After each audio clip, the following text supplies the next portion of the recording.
It's not in the face! Thank you. Hello and welcome to Hey, Not the Face with your host, John Nash, and your producer, me, Steffi Haynes. But today, I won't be joining very much. Today is a special episode because John's going to be joined by the one, the only Boxing Esquire, Kurt Emhoff. Kurt, welcome to the show. We're so happy to have you. Hey, it's great to be here. You know, it's great to finally be on the show with Crooklyn MMA. You know, Steffi and of course John. You know, John and I have done quite a few of these. So yeah, I've been on the Boxing Esquire several times, and you've been one of the only guests that we had on Show Money. That's right. And you're partly because you're one of the only people that listen to Show Money, so that was the reason you were on. So that was the payback, right? I was the listener who got to be on. You know? Yeah. So I should give a little summary for people not aware of Kurt, because most people that listen to this are probably MMA fans. Although Kurt has some involvement in MMA. Kurt is an attorney and also works as a boxing manager, boxing representative, attorney for over 30 years with boxers. I believe with Corey Spinks was one, Winky Wright, Paulie Malignaggi, I think it was, Peter Quillen, right, too, the Kid Chocolate. Didn't you? You didn't represent when he beat. You know, I've done work. You know, the fighters out there today. You know, Edgar Berlanga, I've done a little work with Alicia Baumgartner. Okay. So were you representing Kid Chocolate when he had the draw with Andy Lee? I represented him a little before that. I got him the deal before he got the big deal with PBC. So so that was the Gabriel Rosado. Was that around then? I can't remember. No. He was still. I think he might have fought on HBO a couple times before he went to PBC. Okay. I can't remember when he fought Winky Wright. Yep. Yeah, it's like that's a decade ago. So yeah. I can't remember that stuff. Anyways, and so you also you have a podcast, the Boxing Esquire podcast. So you are immersed in the world of boxing, but occasionally you do work with some MMA fighters, looking through contracts, things like that. So yes. We will cover a wide range of things, but I thought would be interesting to have you on because you've talked about this. You had Matt Brown from Boxing Brunch on, and he talked a bit about this, and some other people, I guess, including me, on earlier this year, about talking about the Saudi involvement in boxing. So I'm going to start with that. Yes. We will go through the Saudi involvement in boxing. I want to talk also about what's happening to the American market, good and bad, and then talk a little bit about MMA boxing comparisons. So we'll get through all that. But with the Saudis, I guess the first thing I want to talk to you about is they have injected a ton of money. I mean, just probably a literal ton if you piled the money up. It probably is that much money, a ton of money into boxing. How much of the market do you think they're currently responsible for? That's a really good question. I mean, they've only done, at least this year, they've done like 8 shows. It seems like more, but that includes the show they sponsored in LA, probably which was not even in Saudi Arabia, and the show they sponsored in London too. In London, they did one in London too. Yeah, they did the big one in Wembley. So, I mean, they've definitely. I mean, in terms of revenue, I have no idea because I don't know what they do in revenue in Riyadh. So, but just in terms of star power, like and the marquee fighters and fights, they put on pretty much the vast majority. Of big fights this year. Yeah, I don't know, but it's hard to quantify like the revenue because you are actually losing revenue, it seems, when you work with them and go to Saudi Arabia. The shows are scaled down from the revenue side because the audience isn't there anymore. But I guess the amount of money they're putting into promoters, the revenue for the promoters and the revenue for the boxers, I have to think they have to be at least responsible, probably half the market for revenue, don't they? I mean, you think about the size of the person. I don't believe the story, the 190 million for Usyk Fury, but my understanding of realistic numbers, they're both going to make over 100 million this year on 2 fights. That's already outrageous enough. You don't have to make it 100 million each for the fight. It's 100 million total is pretty, but they are putting huge sums of money, maybe not as big as some people think it is, but still in the Canelo level money into a lot of fights. Let's put it that way. And there's a few guys, Canelo and Inoue, and a few guys making money, and Tank Davis outside of that. But they have to be responsible for at least probably half the money being generated right now. Some ridiculous amount like that. Yeah, well, you figure the big heavyweight fights are pretty much all in Saudi Arabia at this point in time, and the heavyweights traditionally are the money makers. You're right. Canelo and Inoue, who are two top pound for pound fighters and two very big draws in different parts of the world. I mean, Canelo obviously here in the States, and Inoue in Japan.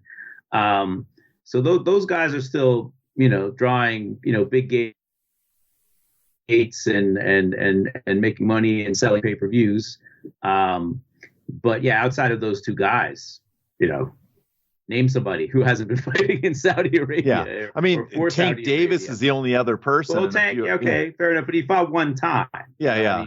He fought one time, and it wasn't like a huge event. And now he's going to retire next year, so it's yeah, that's something. Yeah, we'll get to it, but yeah, American boxing is definitely not at its peak right now. Yeah, but so I mean, they're throwing that kind of money. It's obviously having a distortion effect. People talk about the distorting effect DAZN had when they were throwing money around, the distorting effect PBC had when they were working with Waddell and Reed investment. Showtime had the distorting effect when Showtime was throwing a ton of money to compete with HBO. This is, I guess, as big a distorting effect as I've seen, and it seems to last slightly longer than the other ones. So, I guess, speaking, they're throwing that kind of money. What do you think their short and long term objectives are? The Saudis. Well, you and I talked about this over the summer when that Times article came out. I mean, they talked a big game about forming a league. And it seems like they've taken some steps towards that, right? I mean, I don't think that they bought Ring Magazine, just because they like to read Doug Fisher. I think, the idea was the prestige of the ring and more importantly, the ring belt, which signifies the lineal champion, the real champion in the sport. But it's just mixed signals. There's no clarity. There's not a lot of clarity because there's really only one person speaking, and he doesn't speak often, and he just kind of talks about making big fights, and that's Turki Al-Sheikh.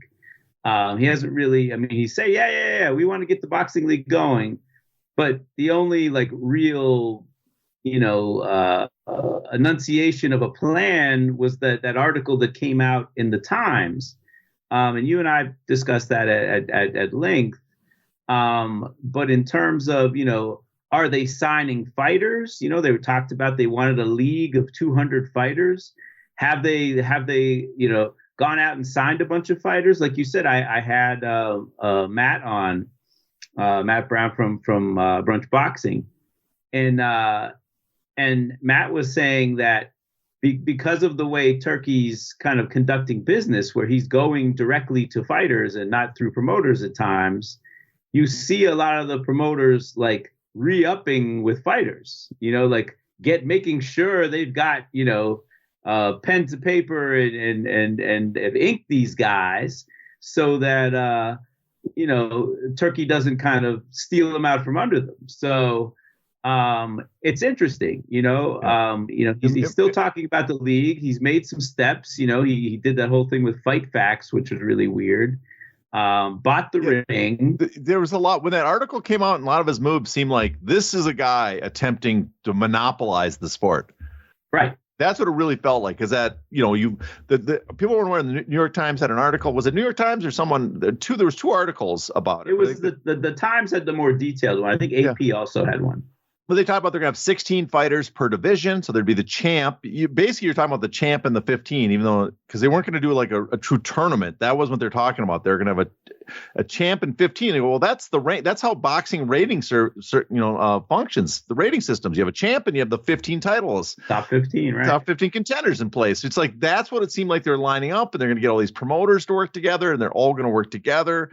And hire the, and work with the sanctioning organizations, possibly take them over. So it sounded like, they were gonna just one fell swoop try to monopolize the sport. Now, I'm not sold that they haven't stopped thinking about ways to control it as much as possible. I don't think they're maybe going as far.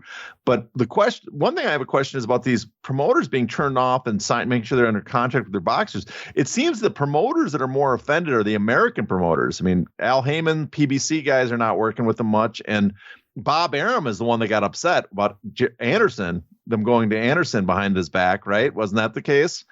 I haven't heard this much from the British promoters, and I guess also I haven't heard much from Oscar De La Hoya. The other promoters I haven't heard them being upset or getting annoyed with the Saudis as much. Well, we'll see with Oscar De La Hoya, because Ariel Hawani did an interview with Turki Al-Sheikh, and he talked about how he was going to meet personally with Ryan Garcia December 19th. And Ryan, I don't know if, maybe Golden Boy, I haven't tracked the lawsuit between Ryan Garcia and Golden Boy. Maybe they settled it. I haven't heard anything about it, so maybe it got settled. But, Ryan not on the best of terms with Golden Boy. The fact that Turkey's talking about meeting with him personally, I can't imagine that Oscar's happy about that. I think Oscar's was very happy to get paid for Ring Magazine. I'm sure it was not a money making machine. It was kind of hanging on by a thread. So the fact that someone came and gave him $10 million for it, I think he's pretty happy about that.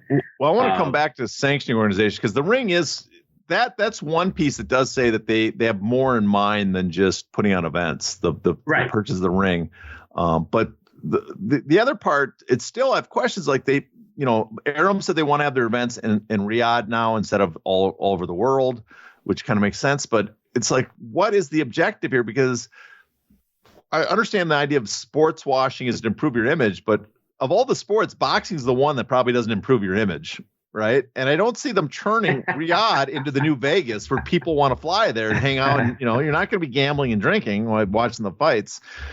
So I just don't see what the long-term objective. Well, you see what the money they put into certain sports are sports that don't have unions and don't have like a strong league structure, right? Very similar to Endeavor, what Sports Endeavor buys. That was their model too. Endeavor represents athletes that have, unions of the players that have leverage, where the athletes don't have leverage. They acquired the whole sport. Yeah. And Riyadh is doing business with them, right? They've had WWE there for a couple of years, even before they had boxing there, and they've had UFC events. They did the whole sponsored that Noche thing for UFC, so they're making moves there. Golf, tennis, they've made big moves in those sports as well. So boxing was a low hanging fruit. They could grab it, it's disorganized, there wouldn't be a whole lot of opposition. They could make big moves and have big events. But you're right, if the end game is to bring tourism to Saudi, it would help if they put up a casino or two. Which is not going to happen in the Holy Land. So, right. It doesn't seem like a great fit. UFC, wrestling, none of it seems like a great fit. Maybe golf, and then soccer. Golf, I kind of see. Golf, I see because tennis. Of their business interest, the Saudis. It kind of like it works with the handshake deals and stuff, bringing those type of guys in. But the rest, right. I mean, boxing. If their objective was to monopolize boxing, it would kind of make sense because, as a repeat player, like we're going to spend a ton now, but then we'll own it and we'll recoup it later because, we'll have all the leverage. But the one problem with that, I think, is you would need the American market. And this is where I want to get in. And this thing is, as much as people talk about how the Saudis have saved boxing, they're putting on these big events. At the same time, I think they're really damaging the American market. And maybe I'm mistaken, but I've talked to a few people that work in the American market at levels, and they kind of say that there is a issue with them taking the stars over to Saudi Arabia and spending this kind of, even though everybody wants more money, but the fan base doesn't follow. At least it doesn't seem like they're following so far. So do you see that too? Do you think they're hurting the American market?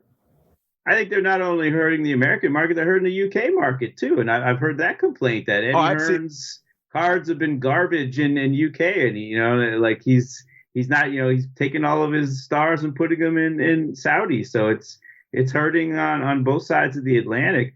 Yeah, I mean, listen, it's definitely hurting PBC and Top Rank to a degree, but I think Top Rank and PBC have kind of had their own, self-inflicted wounds, John. I mean, The Amazon deal hasn't really worked out so well for PBC, and PBC is really in trouble, I think. Yeah. Well, I mean, I don't. The rumor is that Al Heyman has a medical problem. I don't know if that's true or not. I have no clue if that's true. But I've heard the same rumors. Yes. But Heyman runs everything. I've talked. He runs everything. Goes through him. So if there's any problems with him, that could bring that whole company to a halt till that gets sorted out.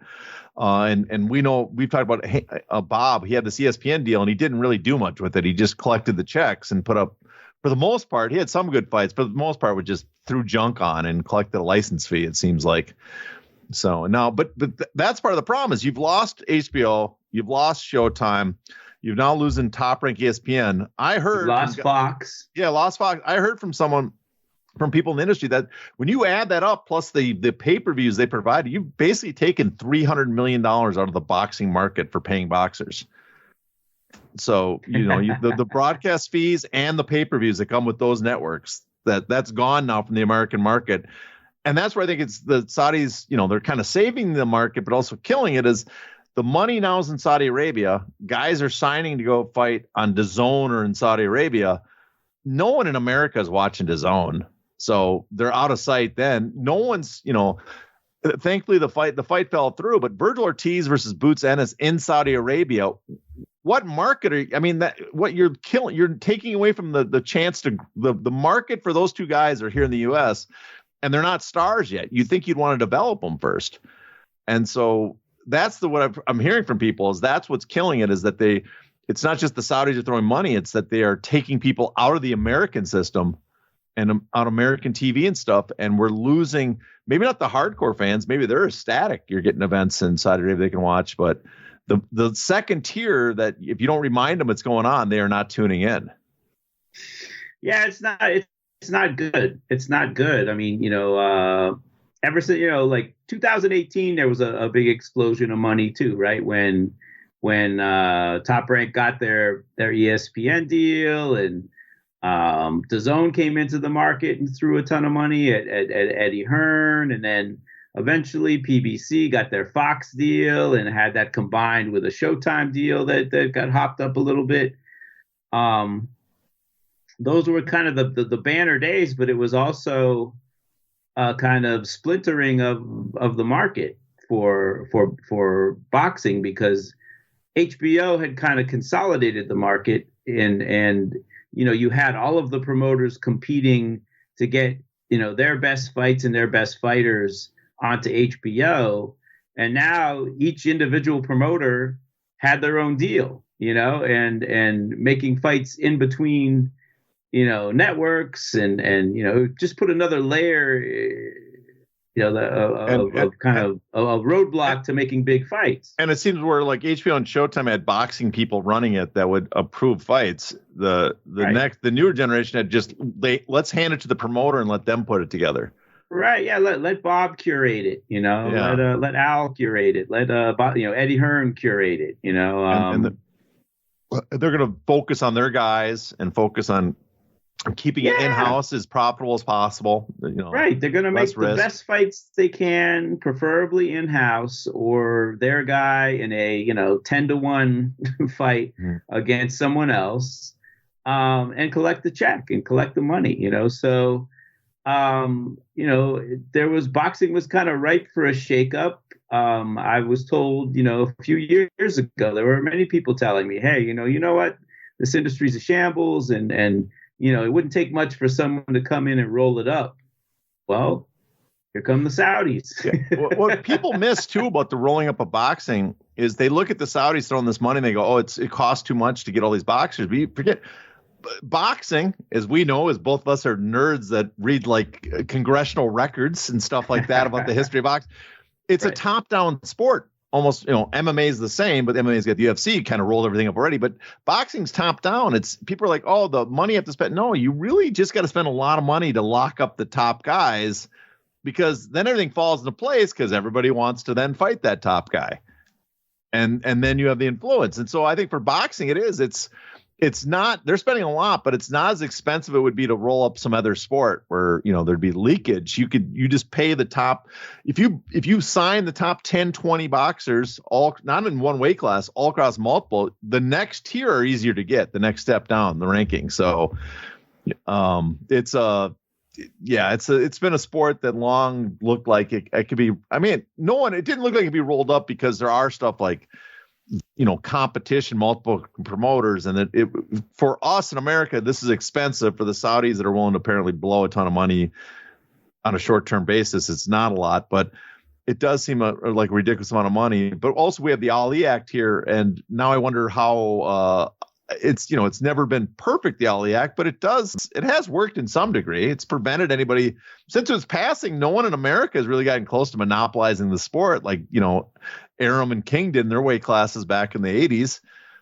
So the Saudi, how worried, in some ways, is this I guess the Ali Act, is it now kind of useless if everything's going to be taking place in Saudi Arabia, if it's an American law? It depends on how ambitious these guys are and how, ruthless, they want to be. If they were like the Fertittas, they would either buy out Queensberry and Matchroom and Golden Boy, and then just kind of freeze out Top Rank and PBC and let them die. And it wouldn't be hard to do that at this point because, a lot of people think PBC is already dying. They're not getting their fighters fights. Who knows if they're going to have any more fights on Amazon this year or next year as they did this year. They say they are, but they said they were going to have like 10, 12 cards this year and a bunch of non-pay-per-view cards that they never produced. So yeah, it's I'll wait and see. But, and their big star Tank's supposedly going to retire, and Canelo's, their other guys are, the guys they built. Wilder's done pretty much, and he's gone. He's not even fighting on PBC anymore. Mm-hmm. Spence, will we see him again? Maybe. Yeah. Keith Thurman was another guy they built. Yeah. Haven't seen him in a long time. Tank and Benavidez are, and Canelo, who keeps hanging around. Yeah. Because they keep giving him money for pay-per-views. But that's it. They tried to build Tim Tszyu and he lost twice this year. They're not in great shape right now. And Top Rank's got Inoue, but I guess the Saudis have the money there. They've got a partnership with Inoue. They got a partnership. It's not he's not really his guy. And Japan has And it's kind of like their partnership with they have Fury for the American rights, but Fury's really a Queensberry guy, I guess. And Fury is 100% the United States. Because of the Kinahan thing. Yeah. So he's pretty useless. So he's lucky he probably would have just fought in the UK, but he's perfect for the Saudis, right? He can't come to the United States, so there's no competition. This is sad for American boxing. Who do you see anybody on the horizon that we can hitch the future American boxing to star-wise coming up? Or, the problem too, if they're being built in Saudi Arabia, are they going to build a fan base here? I got to give credit to, Golden Boy and PBC, I shouldn't say as much as PBC is, certain guys they work with, the promoters they work with, they were very good at kind of making Tank Davis was perfectly developed into a star by Leonard Ellerby and those guys. The guys are there. Unfortunately, Ryan Garcia was going to be a star and he's just kind of fallen off a cliff. Tank they built him into a star and now he's talking about retiring. Devin Haney, Teofimo Lopez, Shakur Stevenson, all these guys are around the same weight class. They could be the Hearns and the Hagler and Leonard and the man of yesteryear, but they don't fight each other. Well, I shouldn't say Haney has fought Garcia. Haney has fought Lomachenko and Kambosos. He's fought a few. Actually, Kambosos, the guy's fighting everybody. He's fought everybody. Besides Lopez. But Haney, the problem when Haney fought Garcia, that was on DAZN, and it just felt like no one paid attention because it was on DAZN. I mean, maybe I'm ragging on DAZN too much, but I do not detect like I do with other, the past networks when HBO and then Showtime, even ESPN, when they put a fight on DAZN, it's just lost in the wind, the breeze whenever they put something on. Yeah, I mean, you figure what Showtime and HBO was a big step down from network TV, right? I mean, how many subscribers? I mean, you're in the television industry or the film industry. I mean, like at their peak, what did HBO have? Like maybe 50, 60 million? 50 million. Showtime was a little over 30 million at its peak. Right. But it's like the difference is network could get a wider audience, but they were subscription services because it was almost like you're doing a cheaper pay-per-view with those channels, networks, because people are actually subscribing. And they knew who was subscribing, so they knew they were getting 1 million or 2 million subscribers just to watch boxing. And so you could say, well, we're generating 10 million a month on boxing alone. So there was that benefit, but DAZN is like $30 a month. They still charge you for pay-per-views. They have nothing else on there. At least when you got like HBO, you're like, I got The Sopranos and The Wire. What would you estimate in terms of, I mean, how many subscribers would you guess they have in the U.S.? Oh, I'd be shocked if they are in 7 figures. I am guessing in the low six figures. I'm guessing in several hundred thousand. When they had Canelo, they were building towards having 1 million. Right? Yeah, I think with Canelo there was interest. And then they lost Canelo, and then the pandemic hit. So they cut and ran from the U.S. Yes. And they've slowly tried to come back with Eddie Hearn, because Eddie Hearn signed a ton of U.S. fighters, and then the pandemic hit, and they literally, like I think Matchroom USA or DAZN USA, their offices were gone. I know that they definitely moved some people out. So it was like they cut and ran from the U.S. during the pandemic, and people tried to pause their subscription, but their subscription numbers just cratered. So I don't know what they built themselves back up to. They don't have Canelo anymore, but they have a lot of boxing. But you're right, they also just jacked the price up too. So yeah, and that's kind of the story of all streaming, right? Yeah. None of the streaming has been a success besides Netflix. Right? Yeah, Netflix set everybody else up for this. And Netflix, there's some videos Paramount on YouTube. Is a disaster. Peacock is a disaster. This was something Netflix set up and suckered everybody else into doing intentionally. They really did. They intentionally got everybody going this method because they knew they couldn't do it, and they'd be the last one standing. So I mean, maybe Netflix is the savior in the future, but I guess so who are we? I guess maybe it is that we need, I think, a Netflix or an Amazon to make a commitment, don't we? Because that's where we are, right? Yeah. I mean, Netflix. I mean, I can't imagine that Netflix was discouraged by what happened with the Paul Tyson event. I mean, they knew it was going to be big, but I don't know. Did it exceed expectations? Did it meet expectations? I would think it exceeded them. My understanding, it did twice the number of viewers as they planned on. So that's exceeding expectations. Obviously their buffering issues were embarrassing. I mean, how are they going to handle the NFL if they can't even do will they get match? Will they get as many viewers as they got for this thing? That's what I'm interested in seeing, because everyone, like, people are just making the assumption, when they put the NFL on, it's just going to dwarf those numbers. I'm like, really? Do you think? I'm not so sure. This was such a one-time, but I guess the question I would have is, you look at that, does that entice Netflix to get into boxing? I don't know. I don't know if Jake Paul nonsense translates to. If Turkey Al Sheikh had any sense, he would look at what happened there and be even more motivated to form a league and shop it to Netflix, to Amazon. I mean, I know that DAZN has, like, I think they've offered DAZN like $1 billion for 10% of the company. So I think they might have kind of decided that DAZN is going to be where they're going to park the boxing, because you've got Hearn there, Frank Warren just signed there, you've got Golden Boy, all of the people who are in bed with Turkey. And that might be the only place Top Rank can go after they're done with ESPN. Who knows? Yeah, I mean.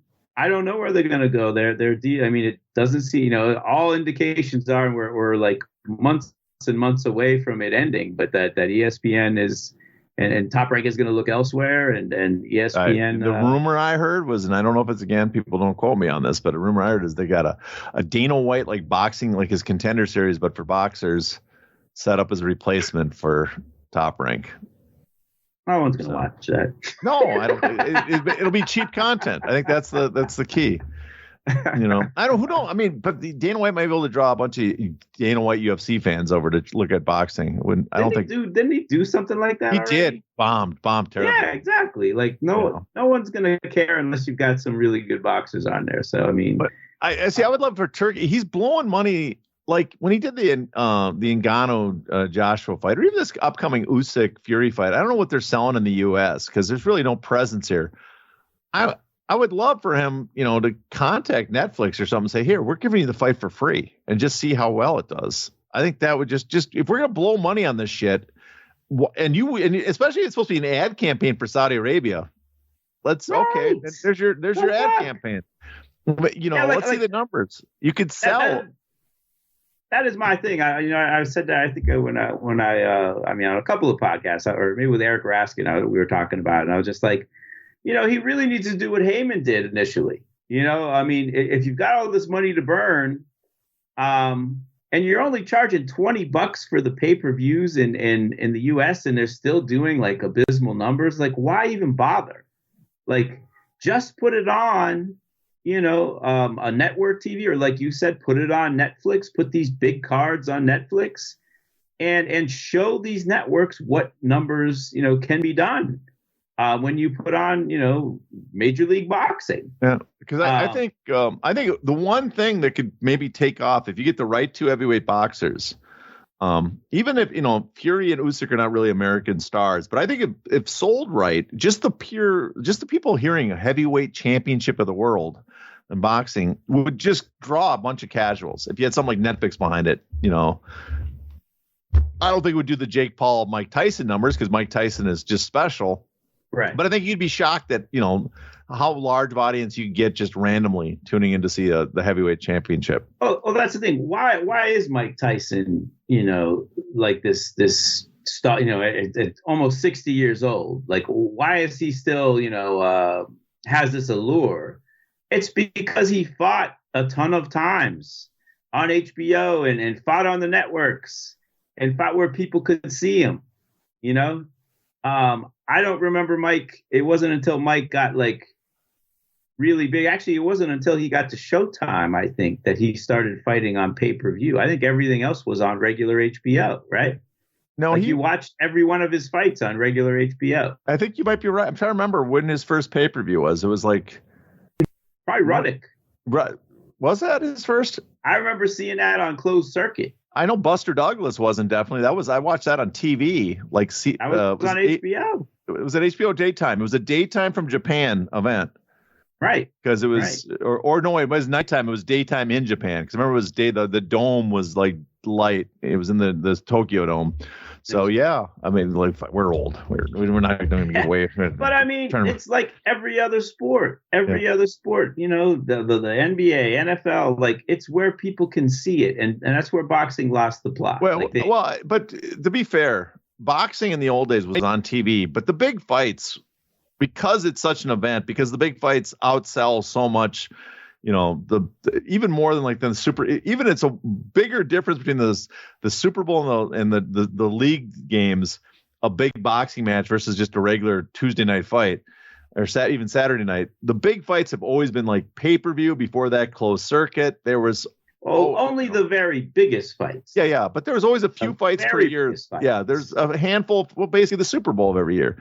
I guess when HBO started putting on 10, 12, 16 one year, I think pay-per-views per year, then we crossed the line like, okay, everything is going to pay-per-view. But it was, the Ali fights were on pay-per-view. Sugar Ray Leonard. Not all of them. I mean, the big ones were the biggest ones. Yeah, not all. The Frazier ones were. Foreman was, but they would be on closed circuit. But a week later, or maybe a week or two later, they'd be on network TV.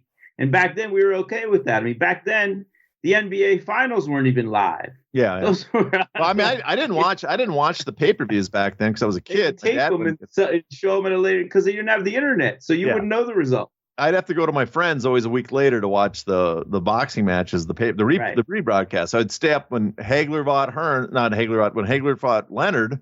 I stayed up listening Monday night because they used to do the big events on Monday night, because then the whales would sit in Vegas all weekend. In fact, I think that's why they did it. Minnesota, listened to Jesse Ventura and Scott Ledoux discuss the fight, like on live on KQRS all night as a kid, sitting in bed. And then a week or two later, I went over to her friends to watch the broadcast on TV. So, that's the life we lived. It's crazy. Yeah. I mean, the like Ali's last like major win, when the rematch with Spinks in 78, like that was on national TV. That was on ABC live. And it literally did the highest Nielsen rating of any television event besides the finale of Roots. And the Nielsen ratings had been around since the 40s. So it wasn't like some new fangled technology. So think about that. In 1978, Ali, the heavyweight champion of the world, outdrew every Super Bowl that had happened, every World Series, Game 7s even, since the 40s. NBA wasn't even a twinkle in anybody's eye in the 70s. But I remember how big it was, but it's a weird way. It's almost remembering that past is not realistic because other things happened. I think that kind of killed boxing as the cultural, the monument to the culture that it was back then. Boxing was, because back then the other sports hadn't developed as much. They hadn't become these broad. Back then, boxing was more accepted. I mean, gyms were all over the country post World War II, and then they started closing, so less people watched it live. My dad used to go to the Armory in Minneapolis back when they used to have it. Then they closed that down. So boxing, it's never gonna be the cultural touchstone it used to be. But I think it would be nice to do something that you'd make it more, I guess, acceptable. I guess in some ways, though, too, you could look at the UFC and say the paywall doesn't stop you from getting an audience. The UFC's, put their best fights, 12 big cards a year, behind a massive paywall, and the company's racking in $1 billion a year, or more than $1.5 billion. Yeah, they're racking in $1 billion a year. Here's what I'd love to do. I'd love the Saudis to take over boxing. I'd love them to pay off all the journalists like the UFC did, like they did with Vice, where they told them not to cover boxing and just cover, for young people, only feature MMA, and put out all this bullshit. Oh, boxing's the next up and coming sport. Oh, it's taking over. When that was all bullshit. It wasn't taken over when he was talking about it. Boxing still is king. As far as I'm concerned. As far as you're concerned. Highest gigs, highest paid athletes. Yeah. Fuck Well, fuck MMA. Yeah, I'm not fucking. I love MMA, but it's like fuck the UFC. I hate these guys. I mean, they just got hit with a suit where they had to cough up hundreds of millions of dollars for screwing their fighters. Why are we talking anything positive about how these guys? Dare you? How dare you badmouth? Those guys created a sport, and those losers wouldn't be washing cars if they weren't giving them jobs. That's no. Well, but I wouldn't say it. I wouldn't say all that. But in some ways, athletes of you. I mean, the UFC's benefit is the people that I'm not going to dismiss boxing. I will not do that. No, I'm not. Boxing could, boxing and UFC bring in about the same amount of revenue. It's just UFC makes so much money because they screw the fighters. Yeah, Christ almighty. Let's tell the truth here. Yeah. It's disgusting. I can't believe I'm getting yelled at about this one subject that I'm sure most people that would yell at me about that. People glorify that they make so much money, but it's disgusting how they make it. It's horrible. Yeah. I wouldn't brag about that. You do realize how much you're preaching to the choir here, right? Of course. But the thing about UFC is interesting. Talks about. No, the UFC is interesting. Is what a lot of fans miss is, like you said, is both markets are almost identical in the amount of money they generate per year. Which credit to the UFC. They built it from nothing to equal boxing. UFC keeps 90% at one company. And because they keep 90% of it, they have to spend a small portion on the fighters. That gives them all this money just floating around to do stuff like you said. We can spend it on journalists to sell us. We can tell we can do all these things. Organized. They have a monopoly, which I know, it's horrible. They have a monopoly and they exploit it. But because they have this monopoly and can exploit it, I'm going They to give can you do all this marketing. They Okay, can spend how do you? I'm going to give you your soapbox. You've said that, but I want a realistic though. I want a realistic version of a pitch that you think that the stakeholders in boxing can do to rescue it, especially North America, from its current dire straits. What's your pitch to them? That's a problem because you're going to need an investor who can come up with money like Saudi has, because like most people, in the world, people are going to follow the money. And right now, all the money is coming from Saudi for fighters. Top Rank is resisting. PBC is resisting. You don't see, as Matt said, you don't see Al Heyman holding hands with Turkey Al-Sheikh just yet. Aram is holding out too. And it is noteworthy that Canelo is the one guy not bowing, and part of it is because he generates that North American pay-per-view money. That's money at a level. Saudi money, right? So right. Now here's what this is a possible. This is not my, my dream scenario is that people would make their own sanction organization. But what if you add like a network like Netflix or Amazon and said, we are going to pitch hundreds of millions, a broadcast deal, hundreds of millions per year into boxing, but we're going to approach Top Rank and PBC and say, just for patriotic reasons, we want to work with you guys. We've got to come up with a system where we got to put on the best fights always as possible here. That there can be no ducking, that there can be no people skipping the responsibility, that we can't have also, I guess, possibly is maybe we got to get rid of the sanctioning organizations as they exist. Because if you ask me, the sanctioning organizations are probably, I guess, ABC second. They're the number one problem because they're the one entity whose job it is to keep this a sport. Everybody else it's a commercial venture. Promoters are there to put on events to make money. Fighters are prize fighters. The purpose of a sanctioning organization is to sanction legitimate fights and to organize it basically in a sport objectively, and they fail miserably at that. Yeah. I mean, it's we're a broken record here, John. Yeah, I mean in terms of it's just really a different market with boxing because you have so many different promoters who have enough of a stake in it that they don't want to let go of their piece, and they're only looking out for themselves. It's your Cyrus from the Warriors. As long as they're making money, they're going to keep doing what they're doing. You're being Cyrus from the Warriors. They're a little piece of turf. They're protecting their little piece of turf. Yes. But yes. Well, it's sad but true. I think this is a good time to bring up two things I want to talk about that have to do with what we just talked about. One is that a lot of people don't understand how we got to where we are in boxing and MMA because of the sanctioning organizations. So I want to briefly, because you're the man much more than me, who's really into the sanctioning organization history. So if we go back in time, there was no such thing as sanctioning organization. People just invented belts and titles. You had magazines like the Police Gazetteer that handed off a belt, I think, to Jake Sullivan. I think it was from the Police Gazetteer, wasn't it? His. Yes. And that was kind of the official title. Gazette. That's right. So that was the official title for a while. And then what happened is there was a lot of confusion. People weren't like fighting the right guys. And then I think 1920, I believe, is when the Athletic Commission in New York was the first that started it.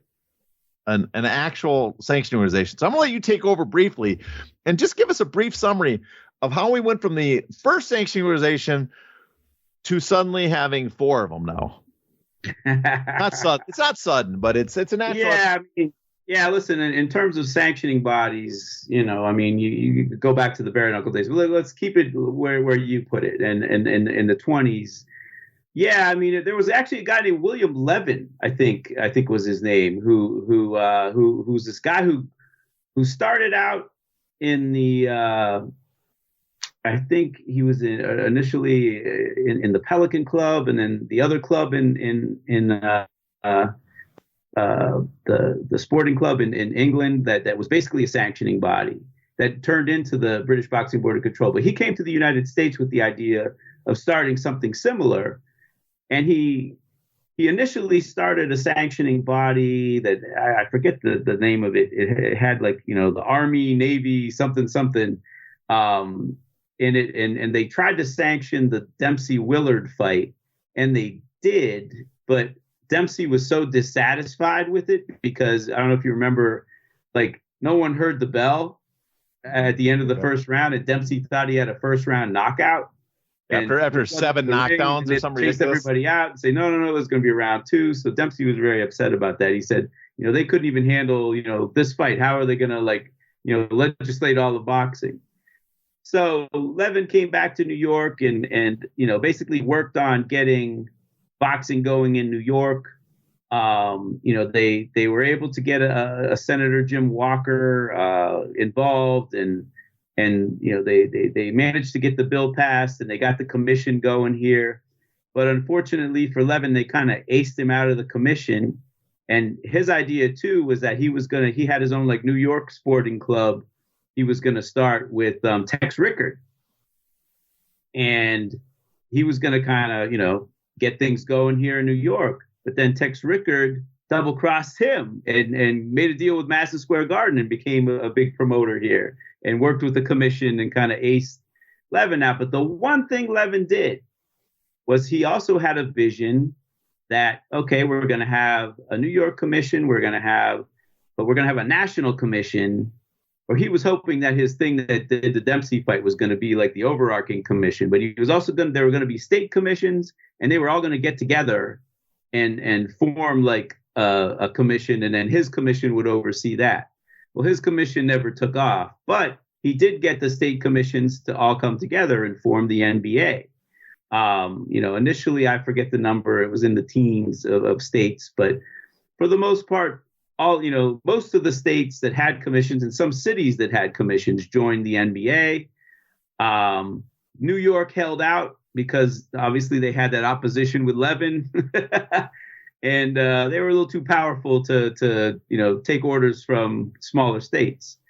So the NBA eventually, they tried to basically, their mission was to kind of, give some supervision to boxing. Establish weight classes. Legitimacy, yeah. Establish, a legitimate overarching entity to oversee it. So they established weight divisions. Soon they, not right away, but eventually they got ratings. They started, crowning champions. And it kind of went that way where they went back and forth with New York. New York also crowned champions. You had the British Boxing Board of Control and the European Union that were crowning world champions too. And eventually the Europeans stopped. And ultimately, all these warring factions, they kept trying to meet up and kind of form one entity. And they did in the 50s, and it was called the World Championship Committee. And for a blissful few years, you actually had, even though the NBA had ratings and the Ring had their own ratings, which New York kind of followed, and, there was a little bit of tension between, whose ratings they were going to use, but their ratings were fairly similar. So what you had was you'd had one champion in the sport of boxing. You had one champion, and when a champion would vacate the belt or move up in weight or retire, they would organize a tournament of fighters, of contenders, to fight each other and fill the vacant title. A box off, as they always used to call it. What's that? A box off, as they always used to call it. Yeah. We need to bring back the box off. That's how you get your challenger too. You're supposed to do. But anyways. So at a certain point, the NBA had some states that wanted to sponsor championship fights but they couldn't get the World Championship Committee to agree to it because they felt like, they weren't including this fighter, they weren't including that fighter. So the NBA and the NBA also didn't like the fact that they didn't have 1 million votes for this thing because they had all these states and they're like, you got the little European Union and the British Boxing Board and New York, and we've got all these states. Like, why, we should have more votes.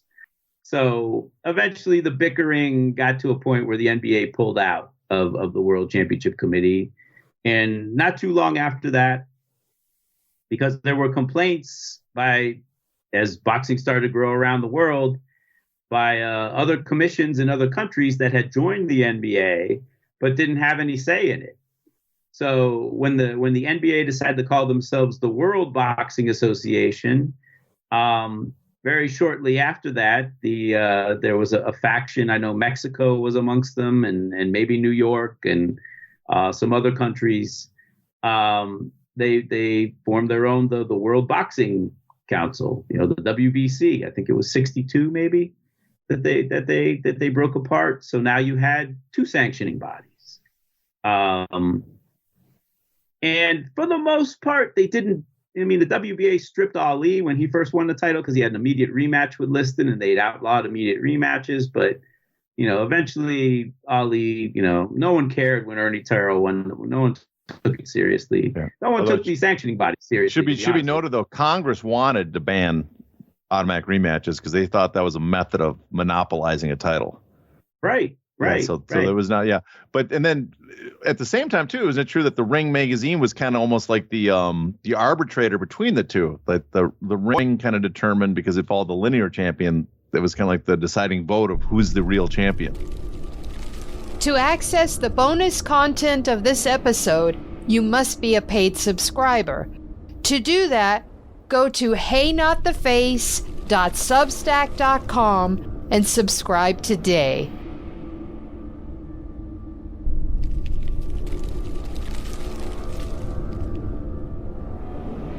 Ow! Ow! Not the face! Ooh! Ooh! Okay, the face!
It's Zin. It's the, So but